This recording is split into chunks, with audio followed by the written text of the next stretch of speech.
আপনার জন্যই আমি পাশ করেছি। আমি এখনই আপনার বাসায় মিষ্টি নিয়ে আসছি। স্যার আমাকে বলল, এখন আমি বাসায় নাই, তুমি কাল শুক্রবার সকালে চলে আসো। আমি বললাম, ঠিক আছে স্যার, তাই হবে। সকালবেলা মনের খুশিতে নিক্সল স্যারের বাসায় চলে গেলাম।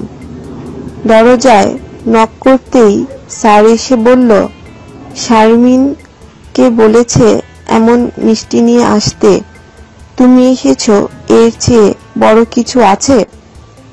স্যারের কথা শুনে শ্রদ্ধায় ম্লান হয়ে গেলাম। তারপর স্যার বলল, তোমার ভাবি বাসায় নেই, তুমি একটু বসো, আমি তোমার জন্য চা করে নিয়ে আসছি। আমি বললাম, স্যার চা লাগবে না, আমি এখনই চলে যাব। স্যার বলল, এ কি কাণ্ড, তুমি এতদিন পর বাসায় এসেছো, আবার কিছু না খেয়ে চলে যাবে? তা কি করে হয়? আমি বললাম, আরেকদিন এসে খেয়ে যাব। স্যার বলল, আজ তোমার ভাবি নেই, তাই বলে আমি কি কিছু খাওয়াতে পারবো না? আমি বললাম, ঠিক আছে স্যার, যা খাওয়াতে চান তাড়াতাড়ি নিয়ে আসেন। এরপর স্যার বলল, তুমি বাথরুম থেকে ফ্রেশ হয়ে আসো, আমি রেডি করছি। আমি বাথরুম থেকে ফ্রেশ হয়ে রুমে ঢুকতেই স্যার দরজা বন্ধ করে দিলেন। আমি বললাম, স্যার দরজা বন্ধ করলেন কেন? নিক্সল স্যার কোনো কথা না বলেই আমাকে জাপটে ধরল। আমি বললাম, স্যার এ কি করছেন? নিক্সল স্যার বলল, গুরু দক্ষিণা নিচ্ছি। একথা বলেই আমার একটা স্তনের পুরোটা খাপড়ে ধরেছে। শুধু তাই নয়, আমার স্তন ধরে আমাকে টেনে তার বুকের সাথে লেপ্টে প্রায় 2-3 মিনিট চেপে ধরেছে।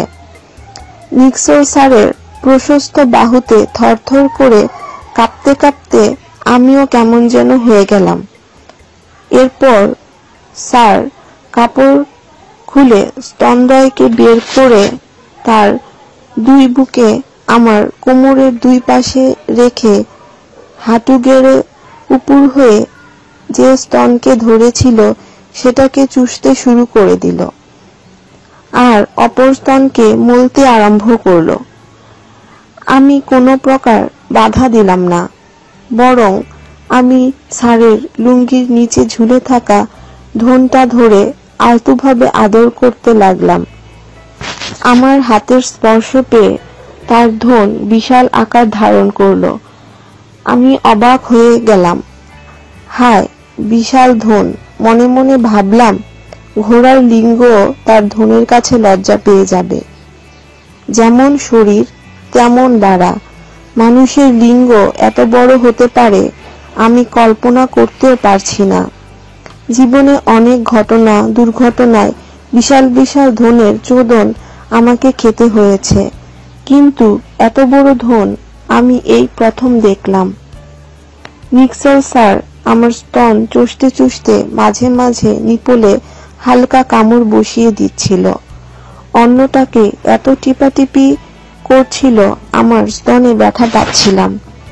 চোষার তীব্রতা এত বেশি ছিল যে সে অজগর সাপের মতো টেনে আমার স্তনের অর্ধেক অংশ তার মুখের ভিতর নিয়ে নিতে লাগলো। আমার উত্তেজনা বেড়ে গেল। আমি বাম হাতে তার ধন আদর করার ফাঁকে তার মাথাকে আমার স্তনের উপর চেপে ধরলাম। তারপর স্যার আমার নাভি হতে শুরু করে স্তনের নিচ পর্যন্ত জিভ দিয়ে লেহন শুরু করলো। আহ, কি যে আরাম!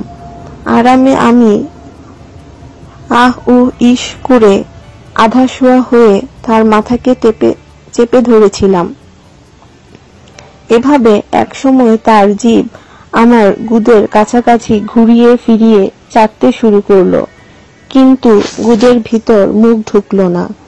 আমার গুদের ভিতর স্যার মধ্যমা আঙুল ঢুকিয়ে খেঁচতে শুরু করলো। আঙুল নয়, যেন বাড়া ঢুকিয়ে চোদাতে শুরু করলো। আমি সুখের আবেশে চোখ বুজে চোদন ধ্বনি তুলে যাচ্ছিলাম। তার আঙুলের খেঁচানিতে আমার সোনার ভিতর চপ চপ আওয়াজ করছিল। আমার উত্তেজনা এত বেড়ে গিয়েছিল, মন চাইছিল তার বাড়াকে এক মুহূর্তে সোনায় ঢুকিয়ে দেই, আর স্যার আমায় ঠাপাতে থাকুক। না, সেটা করতে পারলাম না। স্যার তার বাড়াকে আমার মুখের সামনে এনে চষতে বলল।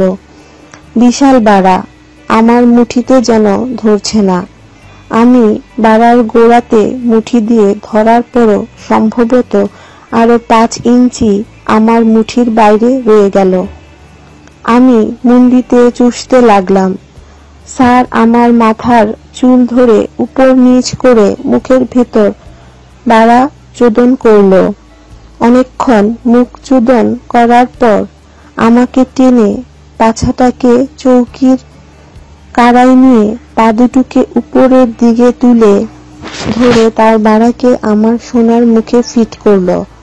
আমি মনে মনে স্রষ্টাকে ডাকছিলাম, তার ঠেলা সহ্য করতে পারি কিনা। নিশ্চয় স্যার আমার সোনায় বাড়া না ঢুকিয়ে ঠাপের মতো করে সোনার উপর দিয়ে ঘষে ঘষে ঠাপাতে লাগলো। এটা যেন আরো বেশি উত্তেজনাকর। আমি চরম পুলকিত অনুভব করছিলাম। তারপর হঠাৎ করে স্যার আমার সোনার ভিতর এক ঠেলায় তার বাড়াটা ঢুকিয়ে দিল। আমি মাগো বলে চিৎকার করে উঠলাম।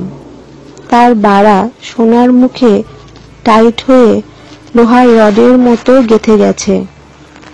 আমার আর্তনাদের কারণে স্যার না ঠাপিয়ে বাড়াকে গেঁথে রেখে আমার বুকের উপর উপুর হয়ে পড়ে আমার স্তন চোষণ ও মর্দন করতে লাগলো। তারপর স্যার জিজ্ঞেস করলো, শারমিন, আমার এই জিনিসের চোদন খেয়ে তুমি এরকম চেঁচামেচি করছো, তাহলে কিছুদিন পর তুমি যে সিনেমা মডেলিং এ যোগ দিবে তখন কি করবে? আমি বললাম, আপনার বাড়াটা বিশাল বড় ও মোটা, কিন্তু মিডিয়া জগতে যারা আছে তাদের জিনিস ছোট, কারণ কিছুদিন থাকার পর তাদের বউ কিংবা গার্লফ্রেন্ড অন্যজনের সাথে চলে যায়। আমার কথা শুনে স্যার হেসে হেসে প্রথমে আস্তে আস্তে ঠাপানো শুরু করলো। স্যারের ঠাপানোর স্টাইলই আলাদা, একদম Toti69.com এ পড়া গল্পের মতো। পুরা বাড়াটা খুব ধীরে বের করে সোনার গর্ত হতে 1 ইঞ্চি দূরে নেয়, আবার এক ধাক্কায় ঢুকিয়ে দেয়। এভাবে 10 থেকে 15 বার ঠাপ মারল। স্যারের প্রতিটা ঠাপে আমি যেন নতুন নতুন আনন্দ পেতে লাগলাম। তারপর আমাকে উপুর করলো।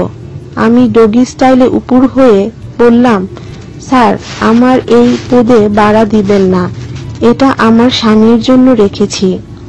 একথা শোনার পর স্যার পদে দিল না, আমার সোনায় আবার বাড়া ঢুকিয়ে ঠাপাতে লাগলো। আমি প্রতি ঠাপে আহ উহ করে আরামের স্বীকৃতির শব্দ করছিলাম। এবার বিছানায় শুয়ে আমার গুদে আবার বাড়া দিয়ে ঠাপানো শুরু করলো। 2 ঠাপ পরে আমার শরীরে একটা ঝংকার দিয়ে সমস্ত শরীর বাঁকিয়ে 2 হাতে স্যারকে জড়িয়ে ধরে মাল ছেড়ে দিলাম। স্যার আরো 5 মিনিট ঠাপিয়ে শারমিন গেলাম বলে চিৎকার করে উঠে বাড়া কাঁপিয়ে আমার সোনার ভিতরে বীর্য ঢেলে দিল। বড়ই আনন্দ পেয়েছিলাম সেদিন। তাই আসার সময় বলেছিলাম, যদি কখনো সুযোগ পাই কল দিয়ে চলে আসব। এরপর ঢাকায় এসে বেসরকারি ইউনিভার্সিটিতে ভর্তি হবার পর বিভিন্ন ছেলেদের টেস্ট নিতে গিয়ে আর স্যারের সাথে মেলার সুযোগ হলো না। সেঞ্চুরি করে ফেলেছি, কিন্তু এখন পর্যন্ত কাউকে পুদে বাড়া দিতে দেইনি। প্লিজ আমার চ্যানেলটিতে সাবস্ক্রাইব করবেন। যারা এখনো সাবস্ক্রাইব করেননি তারা এখনই সাবস্ক্রাইব করবেন এবং আমার ভিডিওগুলো লাইক, কমেন্ট এবং শেয়ার করবেন।